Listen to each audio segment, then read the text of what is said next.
भी नहीं थी और हमारी जड़ों पर एक नया फरमान लाया गया। पहले उत्तर प्रदेश में मुसलमानों को नमाज पढ़ने पर रोक लगाई और फिर सौगात में ये बिल लाया गया। निसार में तेरी गलियों पे है वतन, जहां चली है रिवाजो गैर कि कोई ना सर उठाकर चल सके।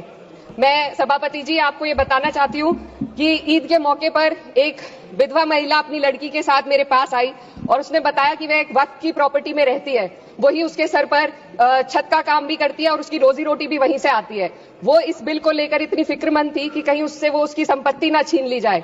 वो अकेली एक ऐसी महिला नहीं है, ऐसे लाखों लोग हैं जो वक्त की गरीब महिलाएं जो वक्त की संपत्ति से अपना रोजगार चला रहे हैं। और वक्फ बाय यूजर क्या है? इसका ये मतलब है कि कोई जायदाद अगर सालों से दीन और भलाई के कामों के लिए इस्तेमाल हो रही हो तो वो खुद ब खुद वक्फ मानी जाएगी। हिंदुस्तान की अदालतों ने भी इस बात को तस्लीम किया है कि संविधान के आर्टिकल 14 और 15 का सीधा उल्लंघन है, जो धर्म और जाति के आधार पर भेदभाव और कानून के सामने सभी की बराबरी पर जोर देता है।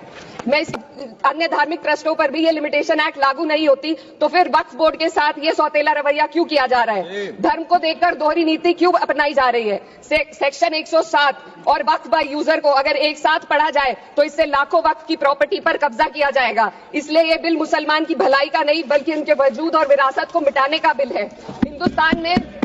हिंदुस्तान में बहुत सारे धार्मिक ट्रस्ट हैं जिसमें उस खास मजहब के लोग शामिल होते हैं और उसका इंतजाम करते हैं। और ये बात समझ में आने वाली भी है क्योंकि जो व्यक्ति अपने मजहब के रीति रिवाज को जितना अच्छे से समझ सकता है, किसी अन्य मजहब का व्यक्ति नहीं समझ सकता।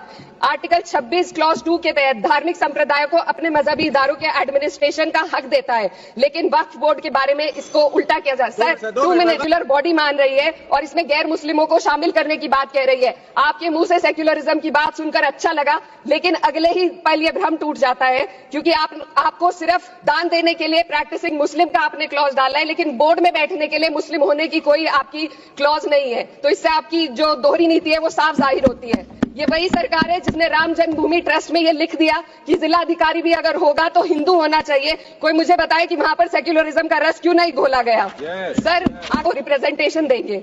इस कानून से पहले भी मुस्लिम महिलाएं बोर्ड में मेंबर रह चुकी हैं और मिनिमम 2 का प्रोविजन था, उससे ज्यादा भी हो सकती थी। सर मैं ये कहना चाहती हूँ कि सरकार ने महिलाओं के लिए ऐसा कौन सा नया काम किया जिसका ढिंडोरा सरकार का हर सदस्य पीट रहा है? इस बात की तायद अगर आपकी तरफ से कोई मुस्लिम महिला करती तो आप उसका यकीन भी करते, लेकिन अफसोस आपकी इतनी लंबी कतार में एक भी मुस्लिम महिला नजर नहीं आती है।